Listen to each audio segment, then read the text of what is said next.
કેટલી નવાઈની વાત છે નહીં મિત્રો?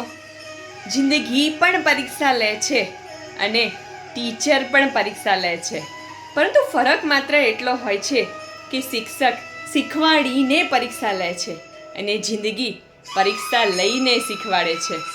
મિત્રો, આપણે શાળામાં ભણતા હોય ને ત્યારે આપણા પેપર આપણા શિક્ષક કાઢતા હોય છે અને દરેક વિદ્યાર્થીઓ માટે એક્ઝામ પેપર સેમ જ હોય છે. કોઈનું અઘરું પણ નહીં અને કોઈનું સહેલું પણ નહીં મિત્રો. પરંતુ જે જિંદગીની પરીક્ષા હોય છે ને તેના પેપર બધા માટે અલગ અલગ હોય છે અને સૌથી અઘરું પેપર જિંદગી એને જ આપે છે જે સૌથી વધારે સાચા હોય.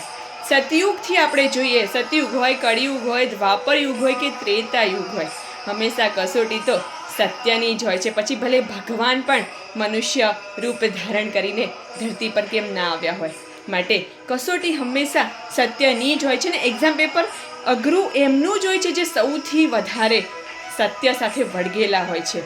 મિત્રો, આ સત્ય સાથે વળગેલા લોકો હોય ને એ ક્યારેય પોતાના સાતત્યને સાબિત કરવા માટે પુષ્ટિ નથી આપતા કે અમે સાચા છે. મેં બહુ સરસ વાત મારા જીવનમાં શીખી છે અને જેમને શીખવાડી છે એમને હું ધન્યવાદ પણ કહું છું કે જો આપણે સાચા હોઈએ ને તો એની સાબિતી આપણે ના આપવાની હોય, કારણ કે એ તો આપોઆપ જ સાબિત થઈ જતું હોય છે.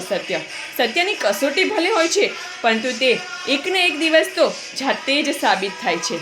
મિત્રો, જે સત્યને વળગેલા લોકો હોય ને એ હંમેશા ભગવાનને પોતાની સાથે રાખે છે ને એટલે જ જ્યારે પણ પોતાની વાત રજૂ કરે છે ને ત્યારે એટલું જ કહે છે કે મને અને મારા ભગવાનને ખબર છે કે સાતત્ય શું છે. કારણ કે એ વ્યક્તિ બહેસ કરવા એટલા માટે નથી માંગતી, કારણ કે એને ખબર છે કે ઉપરવાળાને ખબર છે કે આપણે સાચા છે અને ન્યાય માત્ર ઉપરવાળાના ચોપડે આપવાનો છે, બીજા કોઈને નહીં. માટે ભગવાન ભગવાન કરનાર વ્યક્તિ એટલા માટે ભગવાન ભગવાન નથી કરતી કે એને ડર છે કે હું આ પરીક્ષામાંથી બહાર કેવી રીતે નીકળીશ, પરંતુ એટલા માટે ભગવાન ભગવાન કરે છે કે એને ખબર છે કે જે ભગવાન પર એને ભરોસો છે અને જે ભગવાન પર ભરોસો રાખીને સાતત્યને વળગી રહ્યું છે ને એ ભરોસો ભગવાન તૂટવા નહીં દે અને હંમેશા તેની સાથે રાખશે. રાધે રાધે.